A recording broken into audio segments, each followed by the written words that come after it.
Y damos la bienvenida al embajador Miguel Ruiz Cabañas, director de la Iniciativa sobre los Objetivos de Desarrollo Sostenible del TEC de Monterrey. Embajador, mucho gusto en que esté aquí con nosotros y hoy vamos a hablar de que acaba de desarrollarse la reunión del G20 en la India y cuál fue el reto principal de esa reunión.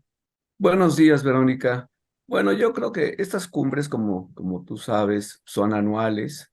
Le tocó este año a India como país anfitrión. Hay toda una serie de reuniones que van a lo largo del año y la cumbre es con lo que, digamos, se corona todo el proceso. Yo creo que al país anfitrión, a India, le fue muy bien, a pesar de la ausencia de Xi Jinping, el líder chino, y el presidente de Rusia, Putin. A la India le fue muy bien porque logró sacar una declaración que fue aprobada por consenso, y eso en esta época es una labor muy complicada. Lo que llama la atención de esa declaración es la cantidad de temas que tratan y los compromisos que expresan a nombre de los jefes de Estado, jefes de gobierno de los países del G20. Creo que India hizo un buen trabajo diplomático y hay tres o cuatro temas que me gustaría destacar que sí me parecen, o sea, importantes. En primer lugar, en la declaración se dice vamos hacia la transformación de las instituciones financieras internacionales, adaptarlas a la nueva era del cambio climático para que puedan ser más rápidas, más ágiles y puedan canalizar fondos a los países en desarrollo que están siendo afectados por el cambio climático y que no tienen espacio fiscal porque están dedicando a pagar sus deudas externas. Esto es muy importante porque viene del G20. También creo que es muy importante el énfasis que se hace a lo largo de la declaración en los objetivos de desarrollo sostenible, digamos, como el eje mismo de la declaración. ¿Qué hacemos para que el mundo se reencauce a tratar de alcanzar los objetivos de desarrollo sostenible en el 2030? Yo diría que esas son cosas realmente muy significativas. Digo, la declaración tiene 37 páginas, pero es realmente muy significativo el tono, yo diría, de hay que mirar para adelante bien y que lo hayan sacado por consenso. ¿Cuáles cree que fueron los temas más espinosos que se trataron en esa cumbre? Bueno, pues como siempre, desde hace año y medio el tema de Ucrania, aunque formalmente no se trata porque el G20 no está para discutir cuestiones geopolíticas, geoestratégicas o internacionales, pues el tema de Ucrania sale por sí mismo, porque algunos países lo sacan, y por sus consecuencias, concretamente las que ha tenido en materia alimentaria y en materia energética. Entonces, yo creo que esto fue muy importante. No hubo una condena explícita del grupo a Rusia por su invasión de Ucrania, porque Rusia es parte del grupo, ¿sí? Y el grupo de los 20 trabaja por consenso, entonces no había consenso. Pero aún así se lograron meter referencias a los principios de integridad territorial de los estados, al principio de libre determinación de los pueblos y a la obligación de todos los estados de respetar la Carta de las Naciones Unidas. No decía Rusia, tú tienes que hacer esto, pero estaba implícito que iba dedicada a Rusia con un lenguaje que Rusia pudiera aceptar. Ahí estuvo la habilidad de la diplomacia de la India. También, pues, o sea, sí es un tema muy importante cómo puede transformarse el Fondo Monetario Internacional, el Banco Mundial, para que los fines que ya mencioné, no ha sido fácil, pero creo que fueron líneas en la dirección correcta. El combate al cambio climático, que es una cuestión urgente, acelerar la transición energética, también es una cuestión urgente, y por supuesto mantener el crecimiento económico para que los países pues, puedan alimentar a sus poblaciones. Yo te diría que, en resumen, esos son los temas más importantes. Bueno, los más importantes y el espinoso o en un momento dado el incómodo pudo o puede ser Rusia, ¿no? Y el caso de Ucrania, pero pues, como mencionas, como hay diferendo, no se puede tratar tan directamente. exactamente. Pero digo, o sea, se trató porque los países occidentales dijeron, pues, o se reiteraron sus críticas a Rusia, pero no entró en la declaración final una condena explícita porque Rusia, pues, lo hubiera vetado.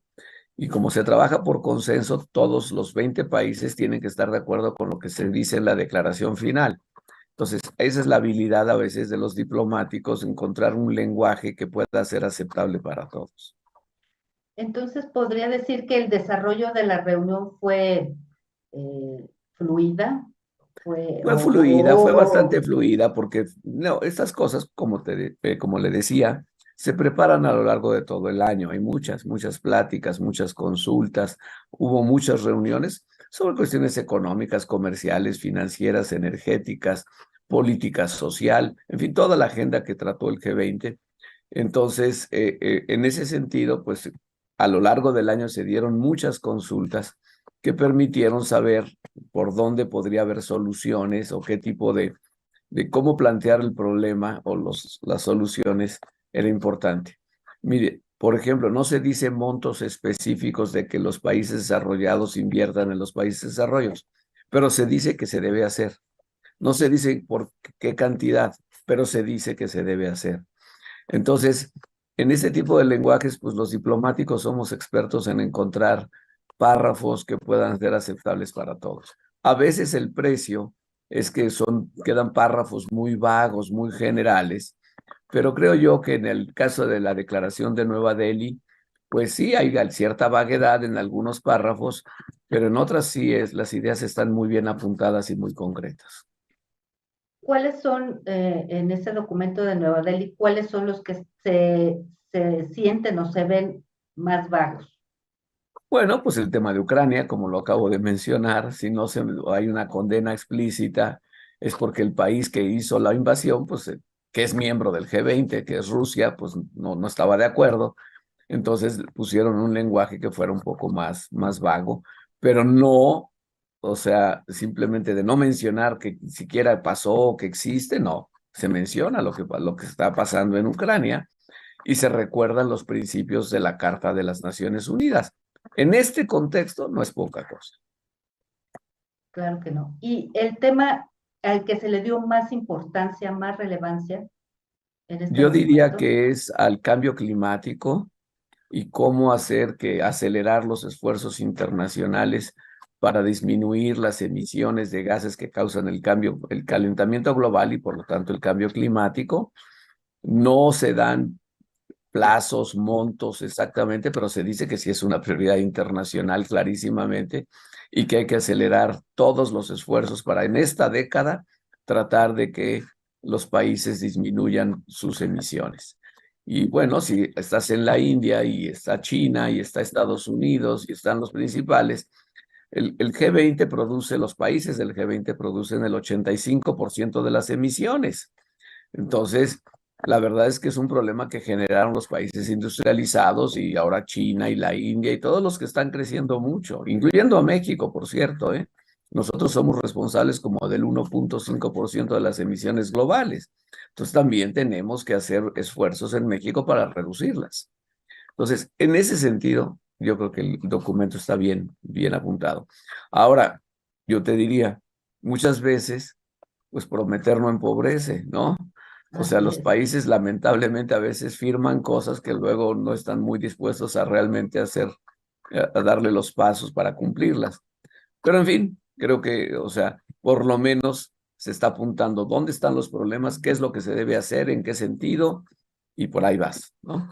Así es. ¿Cómo se garantizan el cumplimiento de estos compromisos? Ya que Bueno, mencionaban que, pues sí, no, en pues papel, pues todo muy dependen de la bien. buena voluntad de cada país y dependen de cada país, pues la credibilidad que quiera tener, ¿no? O sea, no hay nada que obligue a ninguno de los miembros del G20 a cumplir lo que dicen o lo que acordaron hacer. Claro, puede haber críticas y luego se dice, no, pues prometieron tal cosa y no lo cumplieron. Eso ha sido digamos, una constante desde hace muchos años. Pero, repito, es mejor que haya manifestación de compromisos a que no haya nada. Y el mundo necesita urgentemente detener la emergencia climática, Sí. realmente promover el desarrollo sostenible, porque de otra manera, pues van a aumentar las desgracias, los desastres naturales, las inundaciones, las sequías, la destrucción de la biodiversidad, y todo eso te lleva a mayores conflictos internacionales, guerras, sí, conflictos violentos. Exacto. Y bueno, ya que mencionaba esto, entonces no hay ningún tipo de consecuencia, o sea, solamente hay un documento con una buena voluntad de Es la ahorita el credibilidad y la reputación de quienes lo firman, que en este caso son los jefes de Estado o los jefes de delegación. En nuestro caso, el presidente López Obrador no asistió, pero estaba ahí la secretaria de Economía, que era la jefa de la delegación de México y como tal, pues compromete al gobierno de México. O sea, compromisos sí hay. Lo que, si no se lo cumplen, digo, realmente no puedes obligar a que lo cumplan, pero se nota y pierden credibilidad. Claro, y como mencionaba, que digo, al final estas economías o grandes economías que de alguna manera le dicen bueno, así lo entendí, le dicen a las economías subdesarrolladas qué hacer o de alguna manera, o les dicen qué hacer o nada más les dan como la pauta para que cumplan. Y que O sea, digamos que tienen ese, pues, podría llamarle poder. bueno, lo que pasa es que si los países del G20 son los que causaron el problema del cambio climático, son los que emiten el 85% de los gases que causan el efecto invernadero. Pues, o sea, ¿quién tiene, o sea, que tomar el liderazgo y hacer algo? Pues son los países del G20. Si los países del G20 se mueven y hacen cosas, pues se resuelve el problema. Si el resto del mundo, así sean 180 países, el resto del mundo se mueven, pues van a reducir 15% de las emisiones y con eso no se resuelve el problema. El problema está en las economías de los países del G20 y por lo tanto tienen que liderar al mundo en la solución de un problema que de alguna manera ellos causaron. El segundo tema, los países en desarrollo, hay muchos que no tienen realmente emisiones, no tuvieron nada que ver con el problema. Todas las islitas del Caribe, la mayoría de los países de África, la mayoría de los países asiáticos, no crearon el problema, pero lo están sufriendo. Lo están sufriendo vía elevación del nivel del mar, vía huracanes, vía inundaciones o vía sequías muy prolongadas. Entonces, ellos están en un problema cada vez mayor por eso. Y justamente dice, bueno, yo no creé el problema. ¿Y quién me va a ayudar a que yo, digamos, de alguna manera resuelva los conflictos o las situaciones que me creó esta sequía de 2 años? Hace 2 años Pakistán estaba inundado la mitad del territorio de Pakistán, la mitad. Digo, se dice fácil, pero es un país como de 1 millón de kilómetros cuadrados. Que 500,000 kilómetros cuadrados de tu país, territorio estén inundados, pues se crea un problema muy serio. Entonces, dice Pakistán, yo no creé el problema, pero vean cómo me está afectando. Esto nos recuerda que la Tierra es una sola y que somos interdependientes todos, ¿no? Así es. Desde su experiencia, desde su perspectiva, ¿cree que esto pueda lograrse?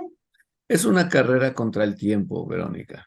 Es una carrera contra el tiempo. El chiste es no llegar a 2030 con un monto de emisiones tan alto como el que está ahorita y deseablemente que haya disminuido. Los científicos del panel intergubernamental de cambio climático son la voz de la ciencia mundial. Dicen que hay que disminuir 40% hacia 2030. Se ve difícil alcanzar esa disminución, pero por lo menos que no aumente o que se mantenga, o hay una, digamos, una reducción, que ya se ve una tendencia a la baja, pues será alentador y eso sí es posible lograrse. Agradecemos, embajador Miguel Ruiz Cabañas, su presencia en En torno al dinero, a nombre de Eduardo Torreblanca, titular de este espacio, y esperamos tener otra vez su análisis. En este momento fue por la reunión del G20, en otra ocasión. Muchísimas gracias, embajador. Gracias a usted, Verónica, y saludos a Eduardo. Buenos días.